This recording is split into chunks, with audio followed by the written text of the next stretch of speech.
हे दोस्तों, आपका एक और नए वीडियो में स्वागत है। आज हम मकर संक्रांति रिलेटेड वर्ड्स को हिंदी और इंग्लिश में बताएंगे, क्योंकि अभी मकर संक्रांति आने वाली है, इसीलिए हमने इस टॉपिक को सेलेक्ट किया है। तो चलिए शुरू करते हैं। आज का पहला वर्ड है ये।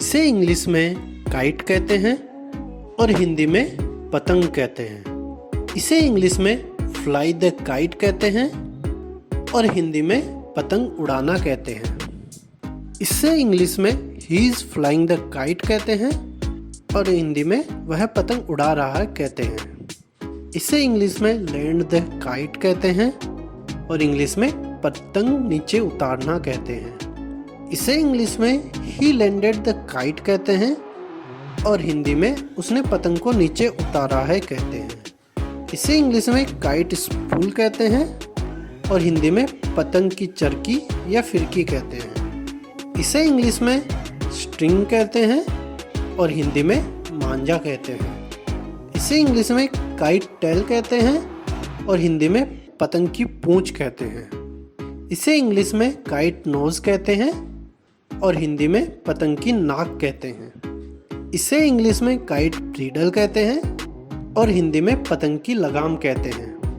इसे इंग्लिश में काइट लाइन कहते हैं और हिंदी में पतंग की रेखा कहते हैं। इसे इंग्लिश में रील आउट कहते हैं और हिंदी में ढील देना कहते हैं।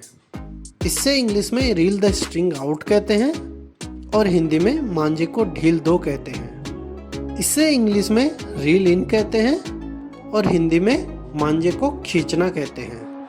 इसे इंग्लिश में रील द स्ट्रिंग इन कहते हैं और हिंदी में मांझे को खींचो कहते हैं। इसे इंग्लिश में काइट फाइटिंग कहते हैं और हिंदी में पतंगबाजी कहते हैं। इसे इंग्लिश में कट द स्ट्रिंग कहते हैं और हिंदी में मांझे को काटना कहते हैं। इसे इंग्लिश में ही cut the string of my kite कहते हैं और हिंदी में उसने मेरी पतंग के मांझे को काट दिया कहते हैं। इसे इंग्लिश में सीसम सीड्स कहते हैं और हिंदी में तिल कहते हैं। इससे इंग्लिश में जैगरी कहते हैं और हिंदी में गुड़ कहते हैं। इसे इंग्लिश में सीसम सीड स्वीट बॉल कहते हैं और हिंदी में तिल के लड्डू कहते हैं। इसे इंग्लिश में सीसम सीड लड्डू कहते हैं और हिंदी में इसे तिल के लड्डू कहते हैं। इसे इंग्लिश में खिचड़ी कहते हैं और हिंदी में भी इसे खिचड़ी ही कहते हैं। इसे इंग्लिश में सेसम सीड बार कहते हैं और हिंदी में गजक कहते हैं।